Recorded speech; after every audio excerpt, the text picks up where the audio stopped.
Salve rapaziada! Nesse vídeo eu vou te contar a história de um dos maiores clubes do mundo, que começou como um pequeno clube da cidade e hoje é conhecido em todo o planeta. É o Barcelona.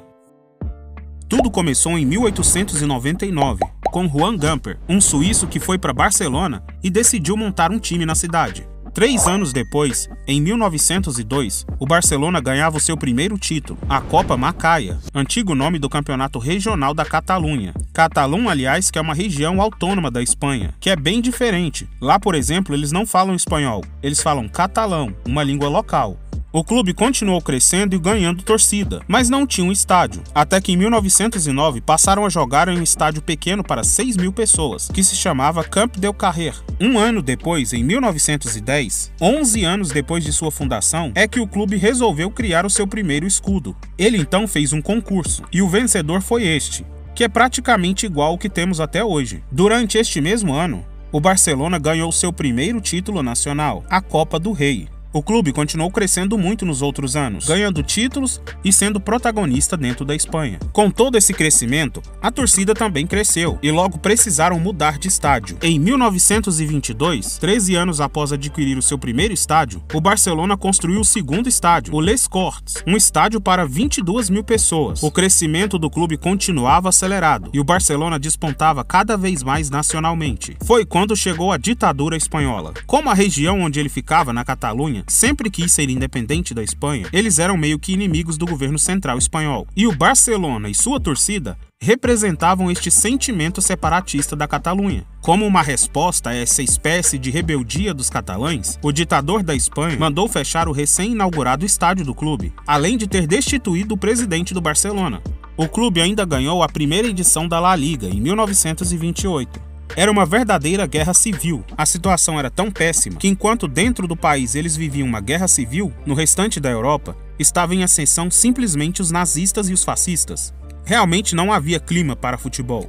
Para piorar tudo, a cidade de Barcelona sofreu um atentado realizado pela Itália. Isso porque os italianos apoiavam o ditador do governo central da Espanha, e Barcelona era uma espécie de entreposto de armas para os rebeldes. Estes ataques deixaram mais de 1.000 mortos e 2.000 pessoas feridas. A situação foi se agravando até que em 1936, o então presidente do Barcelona, Josep Sunyol, foi morto pelas tropas de Franco, o ditador da Espanha. Ao fim desta guerra, Franco acabou vencendo e proibiu ao povo catalão que usassem a sua própria bandeira e que usasse outro idioma além do espanhol também. A partir de então, o Barcelona, que se chamava Futebol Club Barcelona, em inglês, teve que mudar o seu nome para Clube de Futebol Barcelona, escrito em espanhol. Enfim, o Barça sobreviveu a tudo isso, e a partir daí, disparou a ganhar títulos. Nos próximos 10 anos, eles ganharam 5 campeonatos da La Liga. Neste período, as conquistas do clube e a representatividade que ele tinha para o povo catalão fizeram com que surgisse o lema que até hoje nós conhecemos, Más que un club.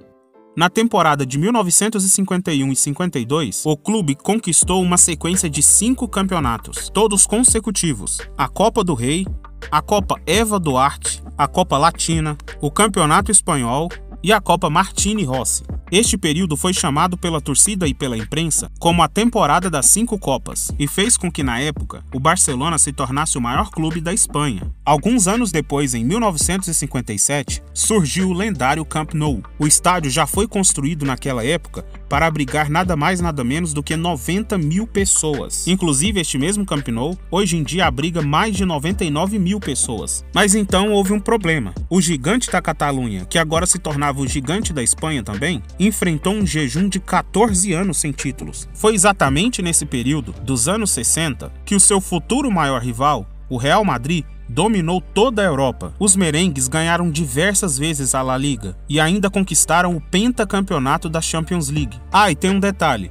Neste período, acabou a ditadura e o Barcelona voltou a usar o seu antigo nome, Futebol Clube Barcelona, que é utilizado até hoje. Nos anos 70, o clube contratou um dos maiores jogadores da história, Johan Cruyff. Assim, eles voltaram a conquistar a La Liga depois de 14 anos. Foi exatamente nesta época que o Barcelona começou a contratar os grandes jogadores do mundo. Jogadores como Maradona, por exemplo, em 1982, O Barcelona tinha ganhado tudo dentro da Espanha, mas ainda não tinha ganhado uma Champions League. E não foi por falta de tentativa. Foram mais de 20 anos tentando ganhar, inclusive chegando a 2 finais e perdendo o título. Na temporada de 1991 e 1992, o Barcelona conseguiu chegar à sua 3ª final, desta vez contra a Sampdoria da Itália. E com traços de drama, o jogo foi para a prorrogação. O gol saiu a 3 minutos do final, aos 112 minutos de partida. E este gol deu o primeiro título de Champions League para o Barcelona. A partir de então, o clube recuperou a sua fome por títulos, e os seus próximos anos foram espetaculares. Até mesmo Romário, o melhor jogador do mundo na época, passou por lá. O baixinho brilhou no Barcelona e chegou a fazer 3 gols em uma goleada por 5-0 contra o seu maior rival, o Real Madrid. O restante da década de 90, o Barcelona não voltou a ganhar a Champions. E não podemos esquecer uma breve passagem de um dos maiores jogadores da história no final dos anos 90. Foi o Ronaldo Fenômeno, que jogou por apenas um ano, de 96 a 97, e foi o suficiente para ele marcar absurdos 47 gols em 49 partidas. Já no finalzinho da década, em 1999, o clube, nas suas comemorações de 100 anos, marcou uma partida simplesmente com a seleção brasileira. E o jogo foi emocionante e acabou 2-2. Na virada do milênio, em 2002, o escudo do time foi mudado pela última vez, para o modelo que é usado até hoje. Um ano depois, em 2003, chegava ao Barcelona a lenda, o bruxo, Ronaldinho Gaúcho. Ronaldinho teve 3 anos espetaculares no Barcelona. 3 anos que o fazem ser reverenciado por todo o planeta. E até hoje ele é considerado um dos maiores dribladores da história do futebol mundial. Aquele time contava com outros grandes nomes, além de Ronaldinho, como Eto'o e Iniesta, por exemplo. Além disso, existia um certo garoto da Argentina, bem franzino e baixinho. Garoto que subiu para o profissional em 2004, um tal de Lionel Messi. O primeiro gol de Messi veio justamente de um passe do maestro do time na época, Ronaldinho Gaúcho. E como é digno de Ronaldinho Gaúcho e de Messi, foi um golaço. Apesar de ter tantos craques, durante os últimos anos, o clube ainda não tinha conseguido ganhar sua 2ª Champions. E isso até chegar à temporada de 2005-2006, quando finalmente, depois de mais um jejum de 14 anos, eles foram campeões da Champions League pela 2ª vez, desta vez com uma vitória sobre o Arsenal por 2-1. Em 2008, Ronaldinho Gaúcho saiu do Barcelona. Foi então que entrou em cena um treinador que mudou a história do clube. Era Pep Guardiola, que revolucionou a forma do time jogar. Em seu comando, os jogadores priorizavam a posse de bola. Neste mesmo período, com a saída de Ronaldinho, Lionel Messi assumiu a camisa 10 e veio uma nova era no Barcelona que também marcou gerações. Foi a temporada 2008-2009, em que eles ganharam a La Liga, a Copa do Rei, a Supercopa da Espanha, a Champions League, a Supercopa da UEFA e o Mundial de Clubes. Aliás, esse Mundial foi o seu primeiro. A influência que este time do Barcelona deixou no futebol foi tão grande que em 2010, uma seleção espanhola formada pela maioria dos jogadores do Barcelona conseguiu conquistar a Copa do Mundo pela primeira vez na sua história. E não só isso, na premiação de melhor jogador do mundo daquele ano, os 3 jogadores concorrendo ao primeiro lugar eram do Barcelona: Xavi, Messi e Iniesta. Na temporada seguinte, de 2010-2011, eles voltaram a ganhar quase tudo. O único título que eles não ganharam desta vez foi a Copa do Rei.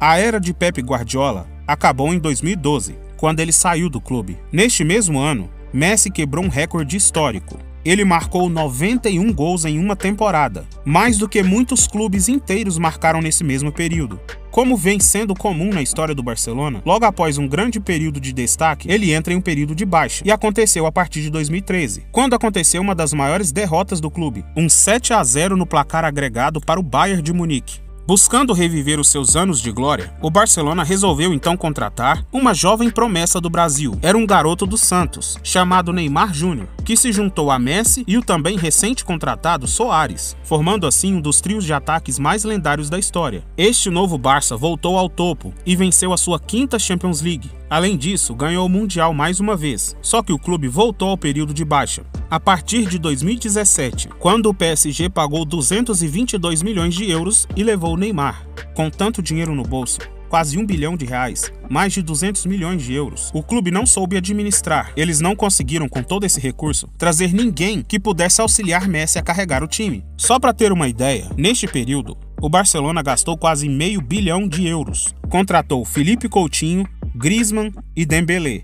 Mas não adiantou muito, nenhum deles resolveu o problema, nenhum deles assumiu o papel principal no Barça. Já um pouco mais velho e também cansado dos recentes fracassos do time, Messi não esperava pelo que estava por vir, porque simplesmente a diretoria do time entrou em conflito com ele, o maior jogador da história do Barcelona. A treta foi tão feia que o Messi saiu do Barcelona, o clube onde ele jogou a vida inteira.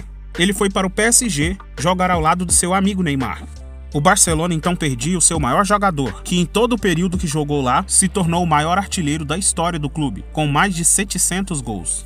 Outro ponto que afetou ao declínio do Barcelona foi a pandemia, que fez com que o clube fechasse o seu museu e a sua loja, que recebia mais de 100 mil turistas e gerava muita grana para o time. Além disso, o seu imenso estádio de 99 mil pessoas não podia mais receber ninguém, e essa também era uma fonte de renda do clube. Com toda a má gestão da diretoria, a pandemia e a perca de protagonismo na Europa, o Barcelona contraiu uma dívida de mais de 1 bilhão de euros. E a situação ficou tão feia que agora, mais recentemente, o clube quase foi proibido de contratar o Lewandowski, simplesmente porque não cabia no orçamento. Recentemente agora, fez uma péssima Champions League.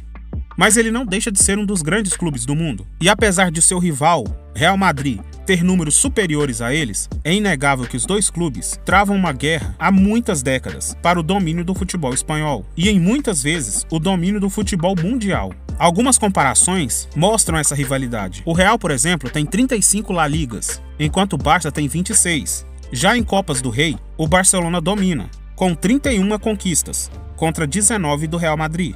Na Champions League, o Real é soberano, com 14 conquistas, contra 5 do Barcelona. E também no Mundial, o Real Madrid leva vantagem, com 7 campeonatos mundiais contra 3 do Barça. Se vocês quiserem, eu faço um vídeo sobre por que Real Madrid e Barcelona são tão rivais. Mais uma coisa, eu queria agradecer por a gente bater os 1000 inscritos. Muito obrigado por você estar aqui. Se inscreva no canal, deixa seu like. Falou, galera!